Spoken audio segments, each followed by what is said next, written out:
संत तुकोबा कहते की जे का रंजले गांजले त्यासी मने जो आपोले, साधु तोची ओळखावा देव तेथेची जाणावा। मेरा नाम अय्यूब, पिताजी के नाम उस्मान है। कुरन पिपरी तालुका पैठन का रहने वाला हूँ और जिला परिषद के स्कूल में, मराठी स्कूल में टीचर के हैसियत से काम करता हूँ। खेत मेरे पास 2 एकड़ है और गेहूँ हमको तकरीबन 25 क्विंटल यानी 2500 किलो तक हुआ था।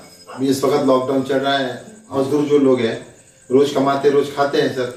अब इस वक्त काम नहीं है हाथों को, तो फिर क्या करेंगे।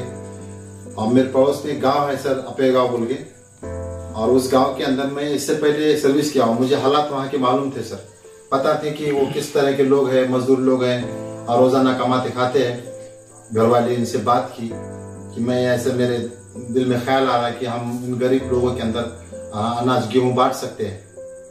तो उन लोगों ने बिल्कुल तुरंत मुझे हाँ कर दी और कहा कि बहुत अच्छी बात है, आपके दिल में ये बात आई है, अब नेकी का काम है, अब नेक काम में देरी नहीं करते।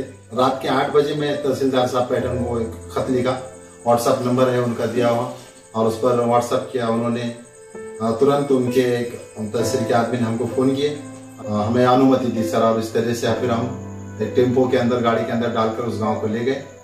करीब है 1-1.5 किलोमीटर है हमारे गाँव से ये बस्ती, और 150-60 के करीब मकानात है।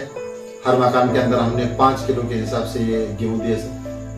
और देना तो लाजमी इसलिए बना सर कि हम खुद एक हालात के बहुत बड़े मारे हुए थे सर, गरीबी बहुत करीब से देखी है और जिए है सर गरीबी। तो पहले तो उन लोगों को ये लगा कि हम सरकारी लोग हैं, हमको दाल नहीं है क्या, और तेल नहीं है, ये नहीं है, वो नहीं है, और हकीकत में है ये। वो लोग परेशान है इसलिए कह रहे थे सर। हमने फिर उनसे कहा कि भाई ये सरकार की तरफ से नहीं है, हम अपनी तरफ से आप लोगों को दे रहे हैं।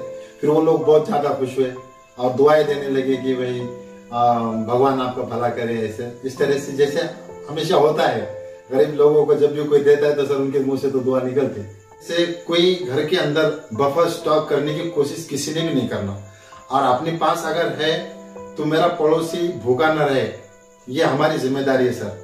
ये अकाल जो पड़ता है सर वो ठीक है, क्योंकि लोगों के अंदर काम तो मिलता है, कम से कम काम पर जाने को तो मिलता है उनको। आज काम पर नहीं जा सकते, पैसे नहीं कमा सकते, जब पैसा नहीं होगा तो अनाज कहाँ से खरीदेंगे, घर में दाल चावल कहाँ से लाएंगे। तो जो लोग हैं जिनकी हैसियत है, ऐसा नहीं है कि जिसकी बहुत ज्यादा हैसियत है तो वो ज्यादा करे और कम हैसियत वाले कम करे, लेकिन करे जरूर, मदद, लोगों की मदद करे। येईल दिवस तुझाही मानसा जिगर सोडू नको, तुझ्या हाती आहे डाव सारा इसार गजल कालची रे। देवा काळजी रे माझ्या देवा काळजी रे, देवा काळजी रे माझ्या देवा काळजी रे।